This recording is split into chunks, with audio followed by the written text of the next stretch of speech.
The air in the room was a thick, cloying soup of stale whiskey, cheap perfume, and unwashed desperation. It clung to the rough-sawn planks of the walls and settled like dust on the threadbare velvet of the settee. Eliza sat where she had been told to sit, her hands clenched so tightly in her lap that her knuckles were white, bloodless stones. The dress they had given her was a garish crimson, thin and ill-fitting, a cruel mockery of finery that felt more like a brand than a garment. Each catcall from the saloon below, each burst of raucous laughter, was a physical blow, a reminder of where she was and why. A joke! Her father, a man whose love had always been as shallow and unpredictable as a dry creek bed, had wagered her in a game of cards and lost. He had laughed, they told her, slapped the victor on the back and called it a fine jest. But the man, a fleshy merchant named Blackwood, hadn't seen the humor. And so, for the price of a losing hand, Eliza became property of the Gilded Cage, the only brothel in the dusty, God-forsaken town of Redemption. The proprietress, a woman named Maeve with eyes like chips of flint, had looked her over with the dismissive air of a cattle trader. "She's clean, at least," Maeve had said, her voice raspy from cheap cigars. "But she has the look of a spooked filly. Won't last long now, waiting in the upstairs room." That fear was a living thing inside her chest, a frantic bird beating its wings against her ribs. The world had shrunk to this box of shame, and the future was a black, suffocating void. Despair was no longer an emotion, it was the very air she breathed, the taste on her tongue. A heavy tread on the staircase silenced the saloon for a moment, a sound distinct from the clumsy stomping of drunken patrons. It was measured, deliberate. The door to her room creaked open, not flung with swagger, but pushed with a slow, heavy purpose. The man who stood in the doorway seemed to take up all the space, not with bulk, but with a palpable stillness that drank the sound from the room. He was tall and lean, draped in dust from a long trail. His face was weathered leather, carved by sun and wind into a mask of stoicism, his eyes a pale, startling blue that seemed to hold the vast, lonely emptiness of the plains. He wore his gun low on his hip, not as a threat, but as a simple, undeniable fact of his existence. He was not like the others. The men below were loud, their eyes rapacious and slick with drink. This man's gaze was different. It was appraising, yes, but held no heat, no avarice. It simply saw. He looked at the room, at the garish dress, and then at her face, his expression unreadable. Eliza flinched, pulling the thin fabric of the dress closer to her collarbone, a useless gesture of modesty. She expected a crude remark, a demand. Instead, he just stood there, the silence stretching until it was more unnerving than any sound. Maeve appeared behind him, her smile a painted slash. "A fine choice, stranger. Fresh off the coach. A real lady." This 1 inch. The man's pale eyes didn't leave Eliza's. He spoke for the first time, his voice a low baritone, like rocks grinding in a riverbed. "How much?" Maeve's smile faltered, replaced by a shrewd glint. She named a price for a night, an exorbitant sum meant to test his pockets. The stranger didn't blink. "Not for the night," he said, the words flat and final. "For good." Maeve's painted eyebrows shot up. She let out a short, disbelieving laugh. "She ain't livestock, mister. You can rent the company, not buy the woman." The man's gaze finally shifted, pinning Maeve with an intensity that made her take a half-step back. He reached into a worn leather satchel slung over his shoulder and pulled out a heavy canvas bag. He tossed it onto the small table beside Eliza. It landed with a solid, metallic thud that echoed the finality in his voice. Gold. Not paper, not silver, but the unmistakable weight of pure, hard currency. The sound silenced the entire brothel. Even the piano player downstairs seemed to have paused. "That's double what Blackwood paid for his entire stake in this place," the stranger stated, not a boast, but a fact. "Draw up a bill of sale." For her freedom, Maeve stared at the bag, her greed warring with her suspicion. No one paid this much for a girl. No one paid for freedom. It wasn't a commodity that could be sold. But the gold was real. Eliza watched, frozen, her heart a wild drum against her ribs. This wasn't a rescue, it was another transaction. She was being moved from one owner to another, her price simply higher this time. The man glanced at her, a flicker of something unreadable in his pale eyes. He wasn't looking at her like a possession he'd just acquired. He was looking at her like a problem he was determined to solve. He turned back to Maeve, his voice dropping lower still, a quiet threat that carried more weight than any shout. "And you'll give her a proper traveling dress. And a cloak." Now the command was absolute. Maeve, mesmerized by the fortune on the table, scurried away to do his bidding, leaving Eliza alone with the silent cowboy. He did not speak to her, did not approach her. He simply stood by the door, a sentinel guarding a cage he had just purchased the key to. For the first time in days, a sliver of something other than terror pierced through her despair. It was not hope, not yet. It was a profound, terrifying confusion. The ride out of redemption was conducted in a silence as vast and stark as the landscape unfolding around them. He had brought a second horse, a gentle mare, and helped her mount with a touch so brief and impersonal it was as if he were adjusting a saddlebag. He rode ahead, a solitary figure against the endless sky, his back straight, never looking back to see if she followed. But she did. Where else was there to go? The town's judgment followed them in the form of hostile stares and whispered condemnations from the doorways they passed. She was the brothel girl being carried off by the grim stranger, a scandal in a town that fed on them. Eliza kept her gaze fixed on the space between her horse's ears, the plain, serviceable dress he had bought her a welcome armor against their glares. As the last wretched shacks of the town disappeared behind them, the world opened up into a panorama of brutal beauty. Red rock canyons gaped like wounds in the earth, and the sun beat down with a merciless, cleansing heat. The silence between them was not awkward, it was elemental, like the wind and the dust. He stopped only once, at midday, handing her a canteen of water and a piece of hardtack from his saddlebag. He ate his own standing, his eyes scanning the horizon, ever watchful. He didn't ask her name. She didn't ask his destination. The unspoken contract was simple, he was taking her away, and she was letting him. Fear still coiled in her belly, but it was a different kind of fear now. It was no longer the suffocating dread of the brothel, but the intimidating awe of the unknown. She watched the man, trying to decipher him. His movements were economical and sure, whether he was checking his horse's hooves or charting their course by the sun. He was a man accustomed to solitude, a man who belonged to this harsh, unforgiving land. The crimson dress felt like a lifetime ago, a fever dream from which she was slowly, painfully waking. They rode for 2 days, sleeping under a blanket of stars so bright they seemed to press down on the earth. He gave her the thicker of his 2 bedrolls and took the watch, sitting with his back against a rock, his rifle across his knees. Eliza lay awake for hours, listening to the lonely cry of a coyote and the soft crackle of the small fire he built. It was the first time in over a year, since her mother's passing, that she had felt the presence of a protector. It was a foreign, unsettling feeling. She did not trust it. She did not trust him. But his actions were relentlessly, confusingly decent. He never stood too close, never spoke a needless word, never made a single demand. He treated her with a profound, almost reverent distance, as if she were a wounded creature he was careful not to startle. On the 3rd morning, they crested a ridge and looked down into a small, isolated valley. A curl of smoke rose from a chimney, the only sign of human life for 100 miles. A small, sturdy cabin of dark timber sat beside a rushing creek, looking as if it had grown from the earth itself. A corral held 2 horses that lifted their heads as they approached. This was it. This was his home. His destination. Her new cage? Or something else entirely?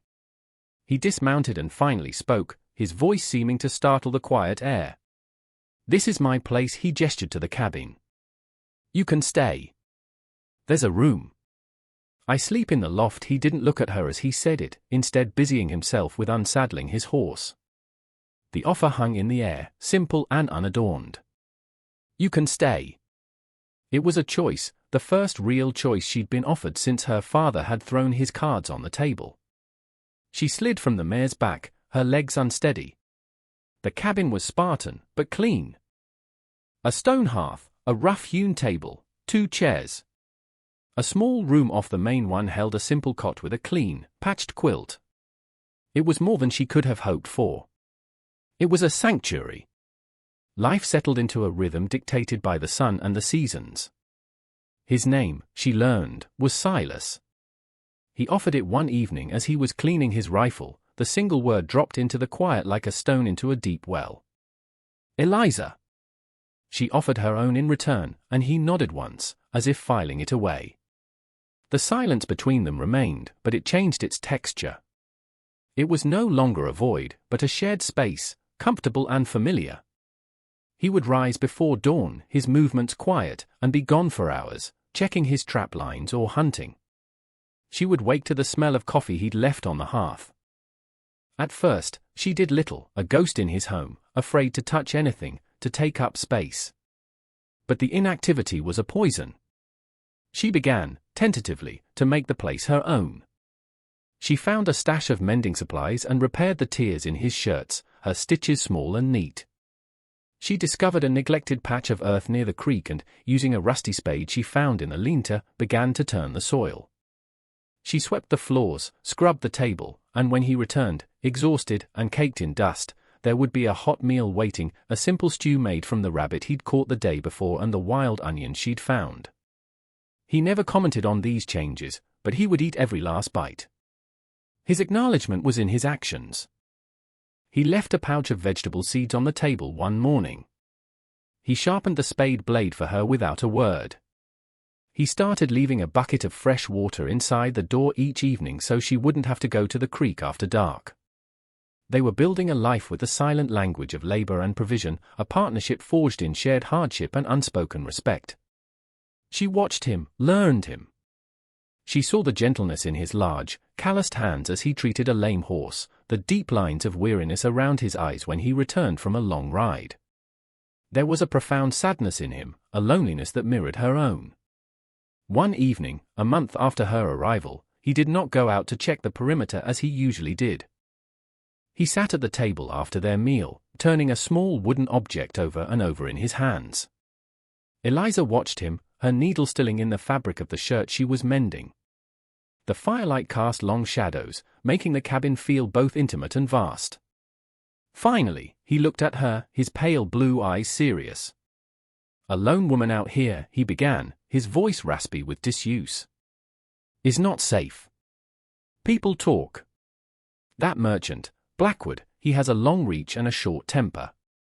Sooner or later, someone will come looking." The fear she had managed to bury stirred again, a cold snake in her gut. She had known this peace was fragile, a temporary reprieve. "What are you saying?" she whispered. He placed the wooden object on the table. It was a crudely carved bird, its wings outstretched. "A wife," he said, the word sounding foreign on his tongue.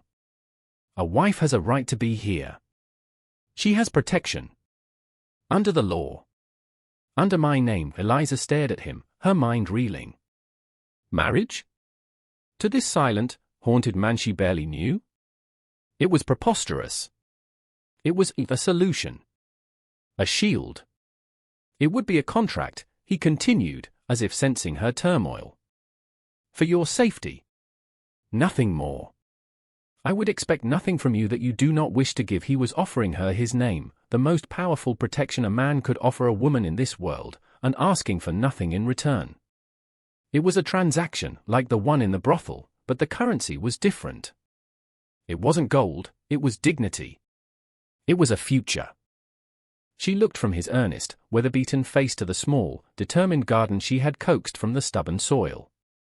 She had begun to put down roots here, in this quiet valley, with this quiet man. She would not be torn up again. She gave a single, sharp nod. All right. A traveling preacher passed through the territory 2 weeks later.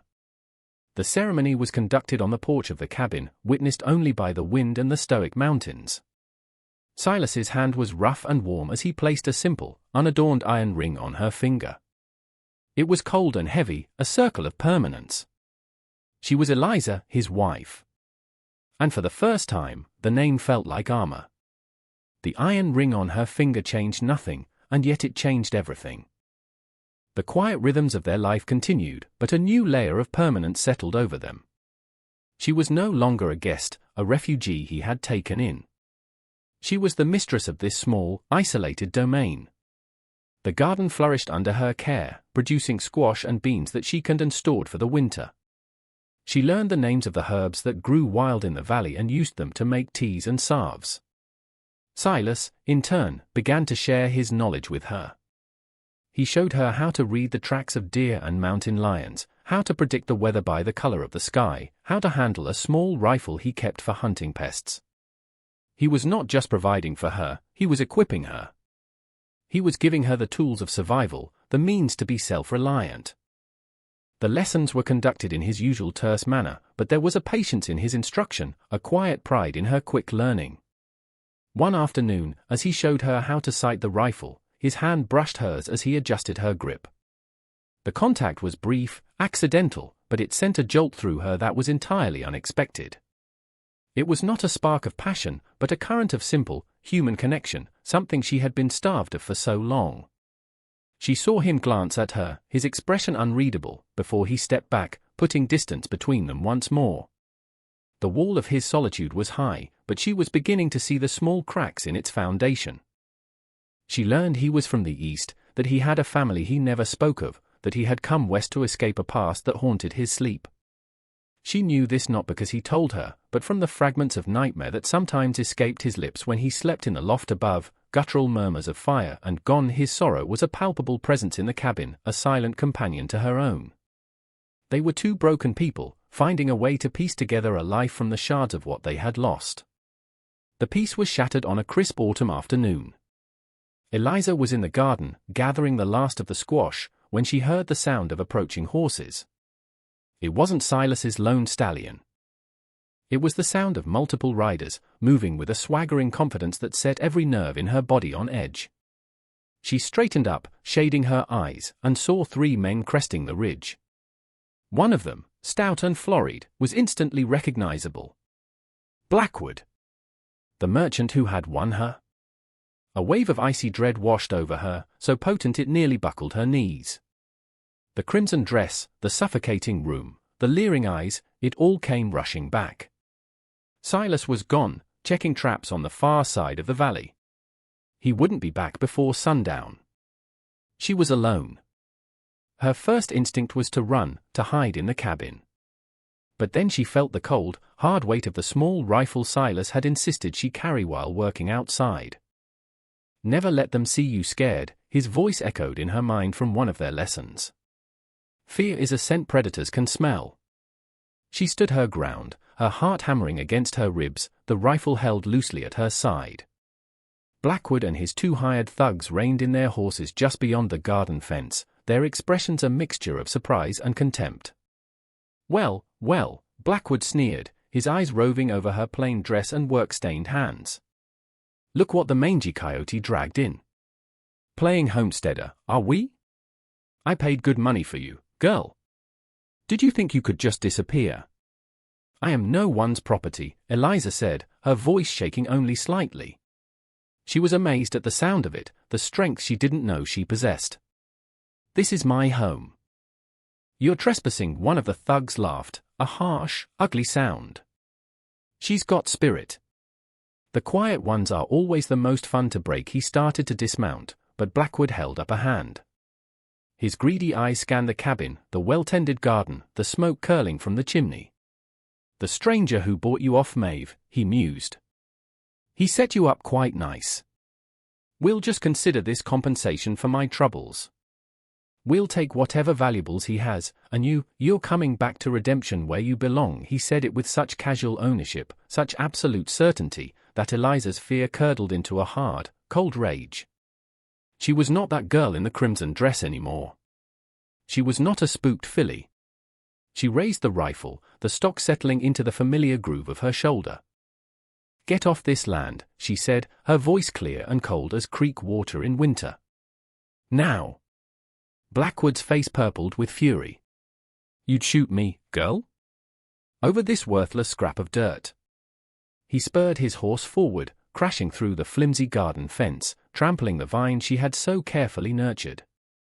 The destruction was a physical violation, and it broke the last thread of her restraint. She fired. Not at him, but into the dirt just in front of his horse's hooves. The crack of the rifle echoed through the valley, sharp and definitive. The horse shrieked and reared, nearly unseating the portly merchant. The two thugs, startled, reached for their own weapons. It was a foolish, desperate act, and she knew it. She was one woman against 3 armed men. But in that moment, she didn't care. She would not be taken. She would not go back. Just as one of the thugs raised his pistol, another sound split the air, the thunderous report of a much heavier rifle, fired from the rocks high above the cabin. The thug cried out, his pistol clattering to the ground as he clutched a shattered shoulder. Blackwood and the other man froze, their heads snapping up towards the ridge. Silas stood there, a silhouette against the afternoon sun, his long-range buffalo gun smoking in his hands. He was too far away for them to see his expression, but his presence was an overwhelming threat. He levered another round into the chamber, the sound metallic and deadly in the sudden silence. That was a warning. His voice boomed across the valley, seemingly amplified by the terrain. The next one won't be. He did not shout. He did not need to. His voice held the chilling certainty of a man who had killed before and would not hesitate to do so again to protect what was his. Blackwood, his face pale and sweating, stared from the bleeding man on the ground to the implacable figure on the ridge, and then to Eliza, who still held her rifle steady. The calculation was swift. Whatever profit he had hoped to gain was not worth this. Without another word, he yanked his horse's reins, helped his injured man into the saddle, and galloped away, not looking back. Eliza stood motionless, the rifle growing heavy in her arms, until the sound of their retreat faded completely. She slowly lowered the weapon, her body trembling with the aftermath of adrenaline. She looked up at the ridge, at the man who had appeared like a vengeful spirit to save her. He was already making his way down, his long strides eating up the ground. He had come back. He had always been watching. And in the ruins of her garden, surrounded by the quiet hum of the valley reclaiming its peace, she finally allowed herself to believe she was safe. She was home.